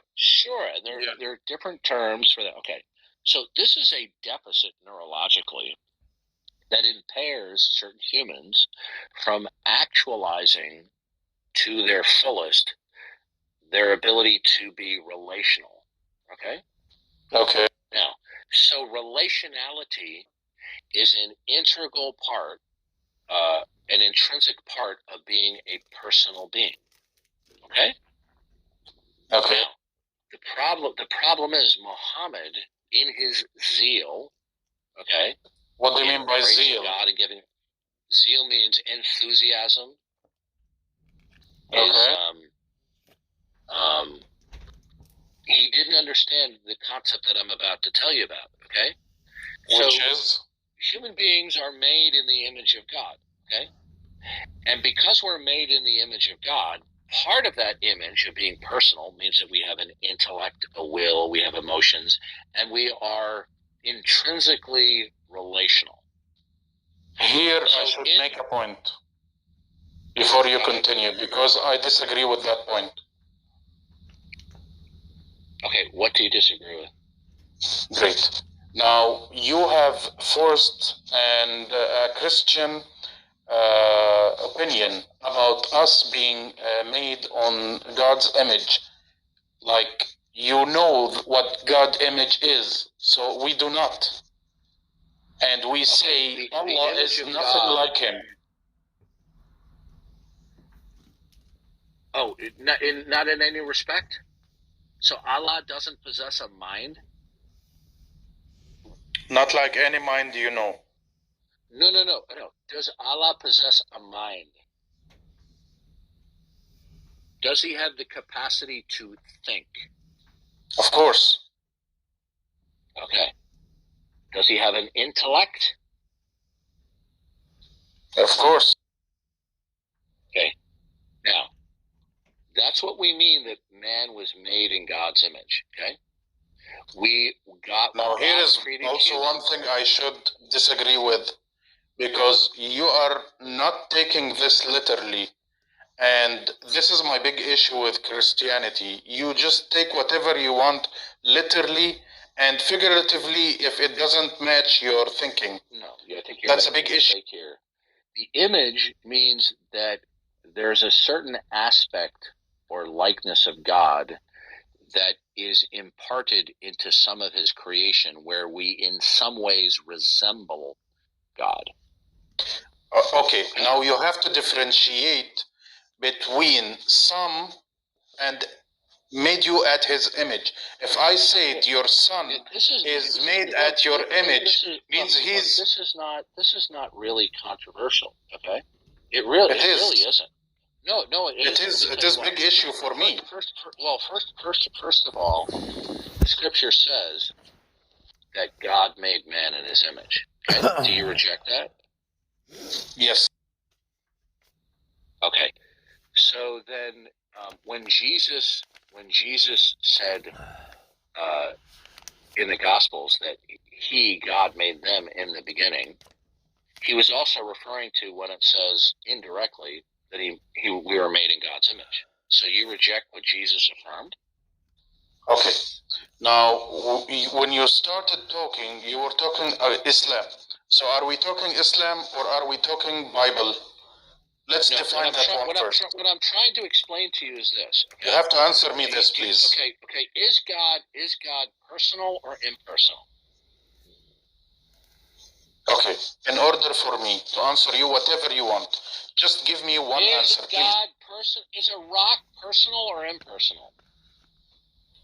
We agreed that humans are personal and rocks are not. Good. Does God? Now, can you answer me one question, please? Yeah. See, you're doing it again. What you did last time. I'm trying to get to a point. Okay. And I'm trying to get to a point. Okay. Let's do it like cooperatively. Have a nice day. Okay. This is what he's doing before. This is what every single Muslim does. They just bicker. Okay. Yeah. So and I'll just wrap this up. Oh, okay, Sure, right. go ahead. Yeah. I just wanted to quickly say that I found it quite funny that he rejected the image, made in an image. Like, if you think of a physical image, like if I were to take a photograph of something, ontologically, metaphysically, and in the modality of, the physical realm, what I'm looking at isn't the same thing qualitatively. If I was to take a picture of you, Darth. Yeah, it means that the image, whatever it is like the original in some aspect. Yeah, it was so bad faith for him to just reject that. It's this ridiculous. is what Muslims are. This is what they do. They bicker. Okay, and you get nowhere. They're like the atheists. The bottom line is this: Muhammad did not understand that in order for God to have all great making properties, he's going to have to possess the quality of personhood, right? Not only possess it, but have it to its fullest. Well, that means that he possesses relationality and that it's actualized logically prior to creation.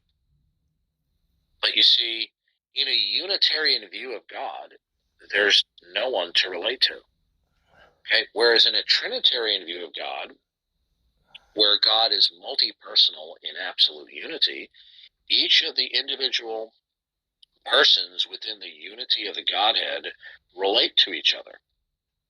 So they can therefore they can actualize relationality. But Allah cannot actualize relationality. But he said, no man has any greater love than he give up his life for his friend. Friend, this is a prime example of other-orientedness. Each of the persons of the Trinity are other-oriented toward the other two persons of the Trinity. But Allah cannot be other-oriented until and if he creates. See, Muhammad didn't understand this stuff. Okay? There's no plan of salvation. Allah is the greatest of all deceivers. And the fact is, Muslims know that the Arabic word makr means to scheme, to deceive in Arabic. If you go to any number of 10 translation sites on the internet and you plug in the Arabic word, either I haven't done it myself, somebody else did it, okay?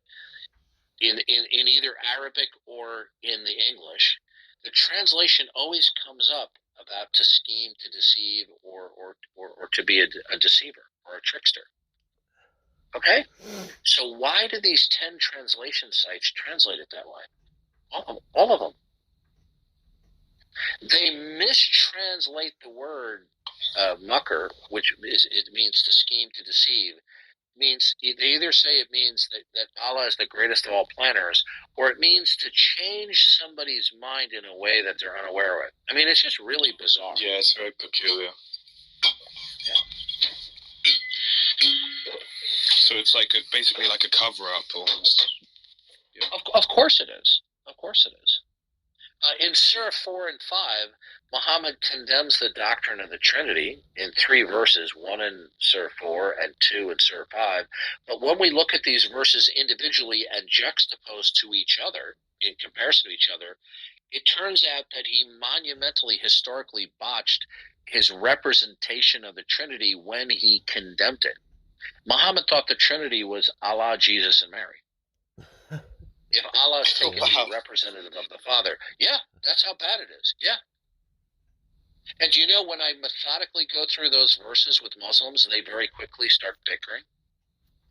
I'll go to the last verse in Surah 5, not the very last verse, but the second of the two, where it says, and when Allah will say to Jesus, did you say unto the people to take you and your mother as gods alongside or besides me? And Jesus replied, denying it. So what we have here in this, the second of 2 verses dealing with the Trinity, is Allah is pointing out, no, you take one God, you don't take 3. You don't take Mary and Jesus as 2 gods and put them alongside or besides me, Allah. Then you go to the other 2 verses. The first verse that deals with the doctrine of the Trinity in Surah 5, and then the other one in chapter 4. By the way, if you want to find these verses, just go into a Google search field and type in Mary, Trinity, and Quran, and then click on the Wikipedia article that says the Islamic view of the Trinity, and it will show you these verses. Wow. Now they're gonna try mental gymnastics to get around what Muhammad clearly intended, right? They will say, "Oh no, Mary is not mentioned the part of the Trinity. She's just mentioned because the Catholics, gave her attributes that only God has." Oh, so in Surah 4 and 5, Muhammad condemned the Trinity. It says, "Say not three. Allah is not the third of three." But he only mentioned Allah and Jesus, and the third person of the Trinity is conspicuously absent? How'd that happen? Mm-hmm. But then Mary is mentioned as an afterthought. And in two of those passages, well, actually three, but more clearly in two, Mary is clearly being identified as being taken as a god by the Christians. So that would mean that the Christians were taking 4 gods, not 3 gods. Yeah. So Allah can't even remember his name that he mentioned 5,000 times in the Old Testament. He can't even count. He doesn't know the difference between 3 and 4. Yeah, so it's quite clear that this is not just a gotcha verse. Like for example, certain people will appeal to certain passages in the Old Testament where it says somebody became king when he was 20, another passage is 40, and we try to reconcile what was the problem here. When you look at the text, there are certain solutions to it, or it could be a transcriptional error in the copying. Yeah. Okay. But these errors that we're talking about in the Quran are not transcriptional errors. They're logical errors, yeah. They're major logical faux pas on the part of Muhammad. Mm-hmm. You know what? You see, if you look up, in my Google Drive, there's a book called The Islamic Invasion by the late Dr. Robert Moore. It's in the cult folder. And he talks about the name Allah. It was originally used in Arabia. It was simply a generic name for the deity. And you see, somebody came along and said, "Well, what's your God's name?" And Muhammad didn't have one. So he went, Allah. Right? He just took the generic name for the deity and he made it a formal name of God. Interestingly enough, he refers to certain characters in the Old and New Testament, like Zechariah, Isaiah, and others, who have the Tetragrammaton as a form of their name, and these names are transliterated into the Quran. But Yahweh's name is nowhere mentioned in the Quran. Nowhere is it transliterated. Okay? Mm-hmm. So if Allah made a big deal that his name is Allah, why did he forget that his name was Yahweh in the Old Testament? Mm-hmm. Okay? Look, I think I'm just reading something someone posted. If only Darth knew, Allah claims to have been the revelator of the Torah and the Gospels, and his words cannot be altered. So the Muslim just slapped Allah in the face for denying being made in the image of God. So what they will do is they will talk out of both sides of their mouth.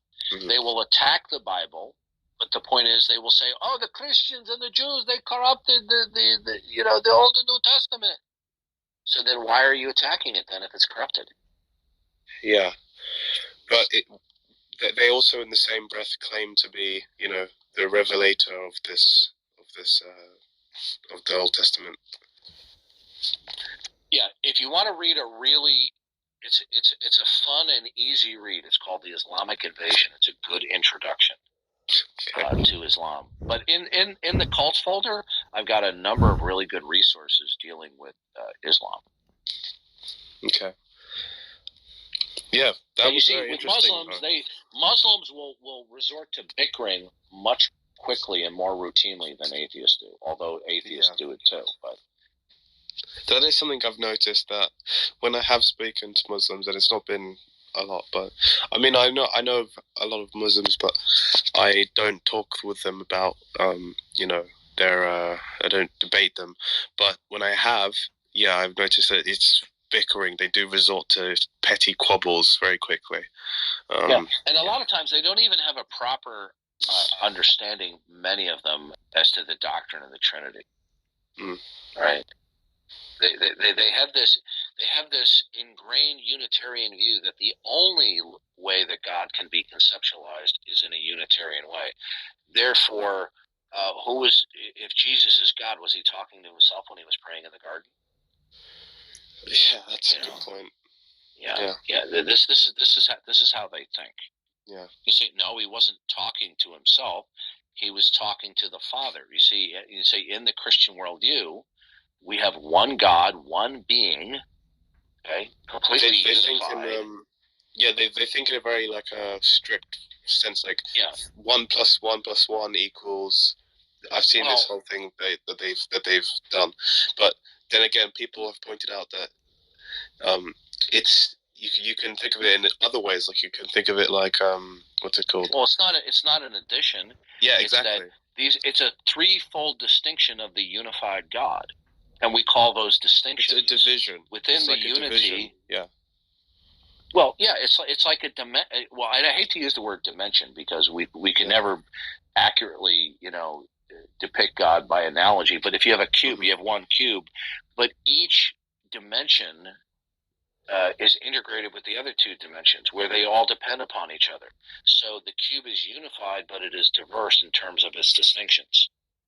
But you see, they want to think they want to try and believe in three gods. They say no. We see what I try to tell people is that when we say Jesus is God, we're using the word God. Sometimes we're using the word quantitatively, and other times we're using it qualitatively. And here's what we mean. So when we say Jesus is God, we're not saying that Jesus is the Trinity. We're saying that Jesus possessed characteristics or attributes that only God possesses.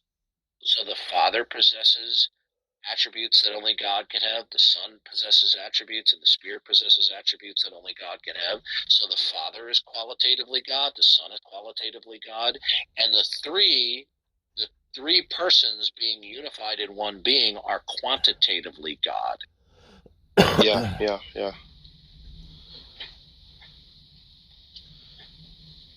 You can think of it like even if you, because they need to comprehend everything. They need to have it in a very, comprehensible way. Well, interestingly enough, we have the world as a reflection of God. So God is both unified but possesses diversity.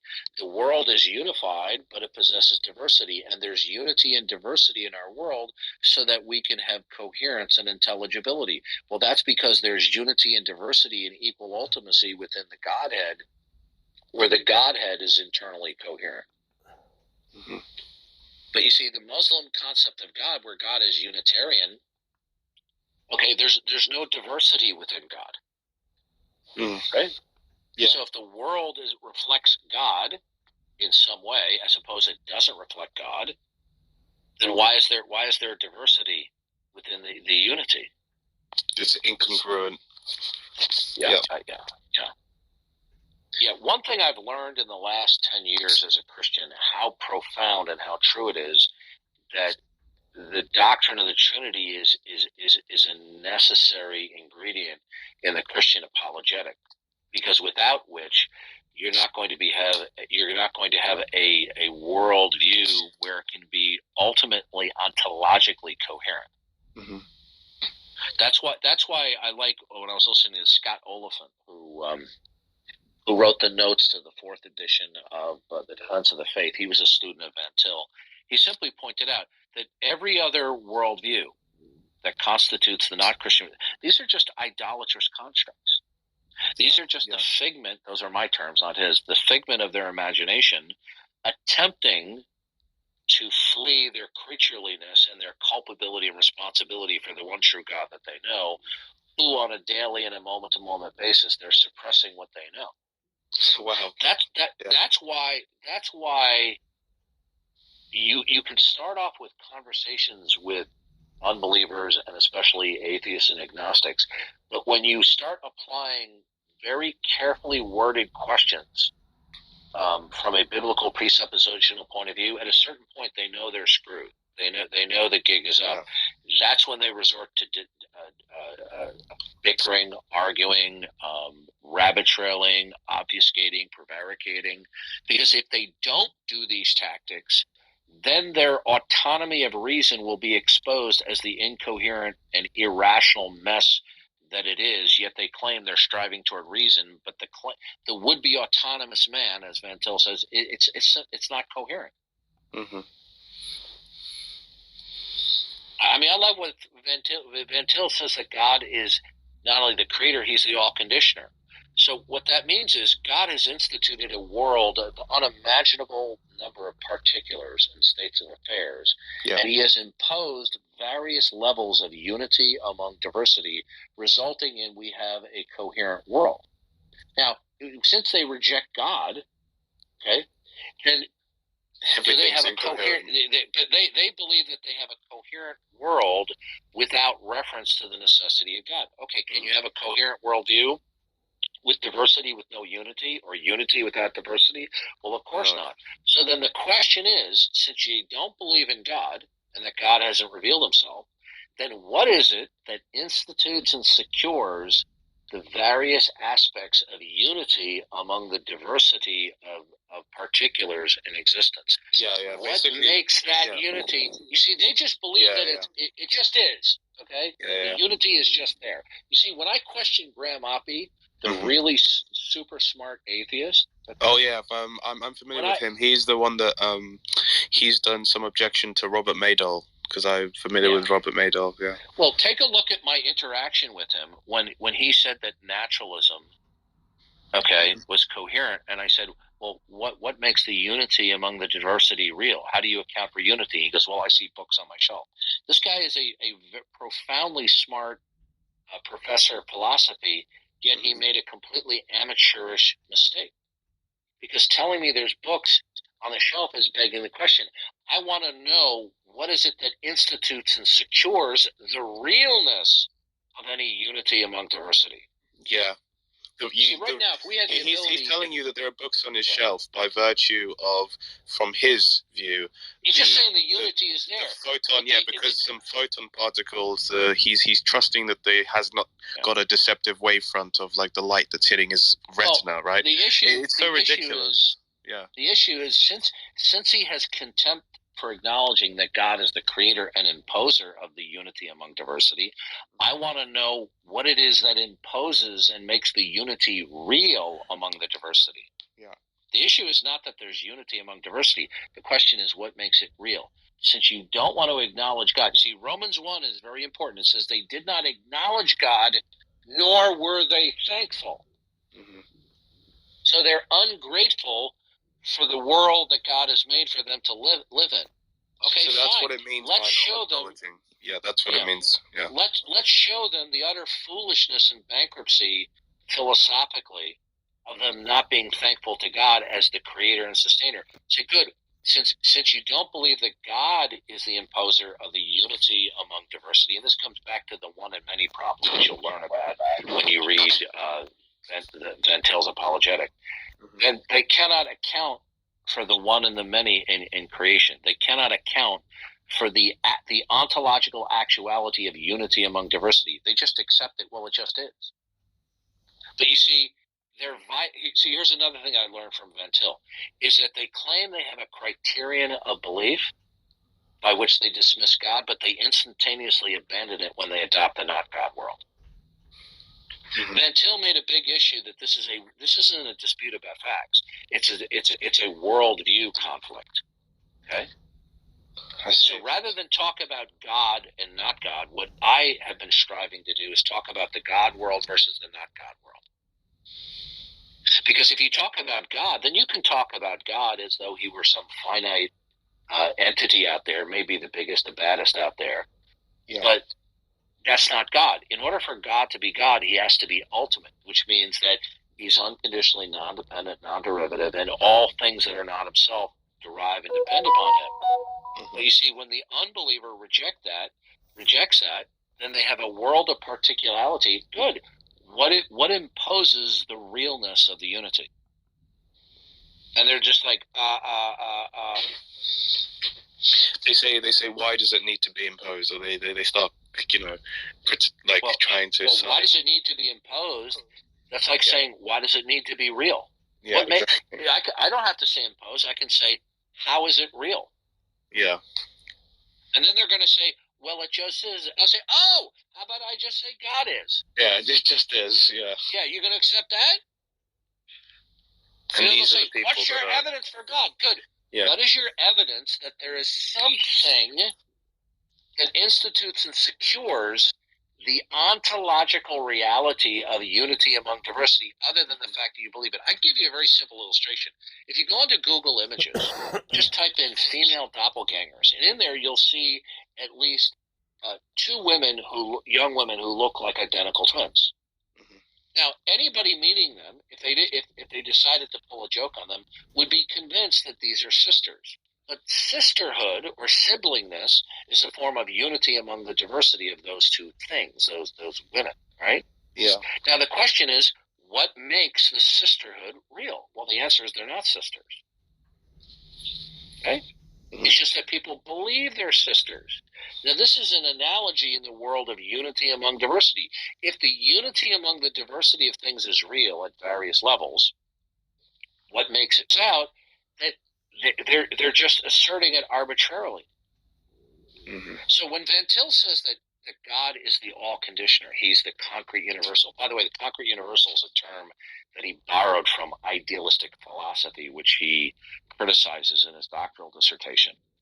But when Van Til refers to God as the concrete universal, meaning he's the creator, he's the source and basis of all that there is, the unity and the diversity, then what is the concrete universal that imposes the unity among diversity? This is going to the very heart of the unbeliever system, which is showcasing it's just simply an idolatrous construct, which is a figment of their imagination. When you refuse to acknowledge and be thankful to God as creator, as the concrete universal, then the question is, what makes it real? What makes the unity among diversity real? I know you believe it's real, but what makes it real? Do you acknowledge and do you thank God that God has revealed himself? No, they'll say, I don't buy that yet. They'll say, give me your evidence for God. Say, good. What is your evidence that there is anything at all that institutes and secures there's actual unity among diversity, other than the fact that you devoutly believe that there are certain things that are unified within the diversity of things in our world? And then they're just left speechless. They got nothing. They got nothing. And all we're simply doing is we're taking certain truths which God has revealed about himself, such as in the beginning God created the heavens and the earth, or like when Matt earlier today quoted Hebrews 1, where it says Christ upholds all things by the power of his will, and that same notion is reiterated in Colossians 1, and it's reiterated again in Acts 17, where it says, in him we move and breathe and have our being, right? When they refuse to acknowledge God, then what is the evidence that there's something that imposes unity among diversity? See, without unity among diversity at various levels, all you have is what do you call it, man? You call that radical pluralism? Maybe Matt's AFK. Yeah. All they have is an appeal to all of this array of particularity, but in order to speak intelligibly and coherently, you have to unify or categorize things. Well, what makes those categories real, other than the fact that you believe it? What's the evidence that something imposes and sustains it and makes it real? Mm-hmm. They got nothing. They're bluffing. Yeah, See, it's also motivated reasoning. It's also a form of motivated reasoning from them. This is the beauty of the biblical presuppositional approach, because you can very quickly produce an overwhelming conviction of their guilt and culpability before God, whereas classical and evidential apologetics pales in comparison and it is very weak. It's more of an intellectual exercise. But in my criticism that's actually what classical, that's what I've been. Let me just say one more thing before I forget. Okay. Oh yeah, go.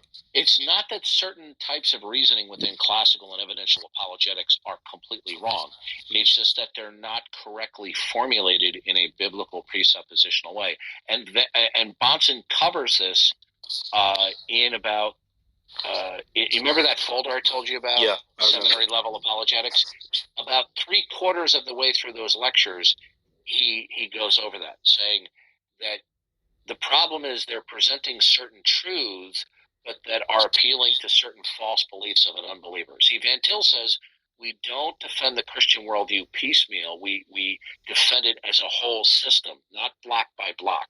Now, we can't talk about everything at once, but we're defending it as a system. So this is what I do. I hit the unbeliever, say, oh, you reject the self-identity claims of Jesus Christ. Oh, okay, good. So Jesus is not the creator. He's not the all-conditioner. So tell me about your world. And it's downhill from there. They're doomed to incoherency. There's no way of escaping. Yeah, it's a systematic kind of it's rather than going discursively, it's more of a systematic kind of not systematic but system level type of even if they retreat into solipsism, you can use a biblical apologetic to destroy solipsism, because when they appeal to the I or me, solipsism is what they're doing is they're collectivizing a series of chronological experiences into one. Well, the question is, what unifies those various mental experiences chronologically, so that there is an I or a me? What unifies that? Right. What unifies as well? Why do you accept like laws of thought and stuff like that? Why do you accept? How about identity over time?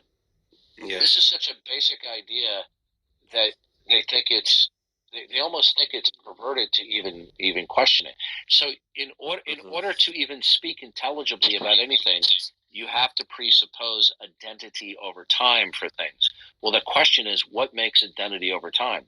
Since they don't want to acknowledge and be thankful to God that God is the one who is the institutor and sustainer of identity over time, then the question is, what makes identity over time real? Wow. And all they can just simply appeal to is it just is. Yeah. Okay, Darth. I have to go because it's very late for me. It's 3 a.m. Okay. But wait a minute. Before we go, we have somebody in the audience I want to bring up. I want you to follow. Okay. Yeah. Okay. Hold on a second. Eli, come on up, bud. Unless that's an imposter. Eli, come on up. Yeah, I think that's the real Eli. Okay. Should I follow him? Yes, follow Eli. Okay. Eli's a good guy. He promised in the future that he will name his next born male Darth. Wow. No, that's a joke. That's a joke. Eli has a great YouTube. Listen, Eli has a great YouTube channel called Revealed Apologetics. Check out his videos. He has some really good interviews on there. Okay, I will do that. Do you know about the this channel called the Analytic Christian? No, could you send me a link to that in my messages? Yeah. He has some videos wherein he which includes Graham Oppie. So and certain arguments. I think Graham Oppie even conceded to certain arguments or something like that. But I'll send you the channel. Thank you. Yeah. No, it looks like Eli's in a bad mood. He's not coming up. No, but check out his channel. It's Revealed Apologetics on YouTube. He produces a lot of good content. Okay, will do. I subscribe to him. What is your opinion on the problem of evil variant of argument that Jack? What problem of evil? I don't know what. I agree. There is absolutely. There's not a problem. You see, the real problem of evil. I try to simplify it. You know what the problem is? No, but specifically, they don't like the fact that God has revealed Himself, and that He's revealed that He is He has all great making properties, including love and benevolence, but that He has permitted death and suffering during the course of His plan of redemptive history. Okay, and they throw out a charge. It's incompatible. Well, based upon what? Exactly. Based upon what? Well, remember when I talked about earlier, whenever somebody makes remember when Matt and I were talking about when we think God's thoughts after Him, if somebody is going to make an analysis or make a truth claim, if the truth claim or the analysis itself is not commensurate with the mind of God, then it's simply their make believe. So when they say that human suffering is incompatible with God being benevolent, all they're just simply saying is that there's a contradiction there because they reason so. Right. It's just because they reason. Well, if I was maximally benevolent, and loving, I wouldn't implement death and suffering in a redemptive plan of history. Well, why not? Why would that be incompatible?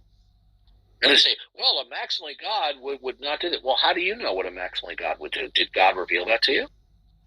Yeah. You see, what they're doing is they're making grand pronouncements, not deriving from what God has revealed about himself, but based upon their utter speculation. Intuition, based on their intuition. Yeah. Yep. That's what I noticed as well when I was reviewing one of Jack's arguments, but with some of his sycophants. Don't waste your time, Jack. Look, Jack is a sophist. Okay. Yeah, he is, and he has a lot of groupies out there, and a lot of them are very strange and weird individuals. That's why they gravitate towards him. Okay, and he comes up with these pseudo-intellectual philosophical rationales. Like, for example, he still to this day, he and his groupies bring up the Euthyphro dilemma. The what? Sorry, which is the Euthyphro dilemma, which is why is something good? Is something good merely because God says it, or is there an external standard by which something measures up to it? Well, the answer to the question is neither. This is a false dilemma. The good is that which conforms to the character and the mind and the eternal purposes of God.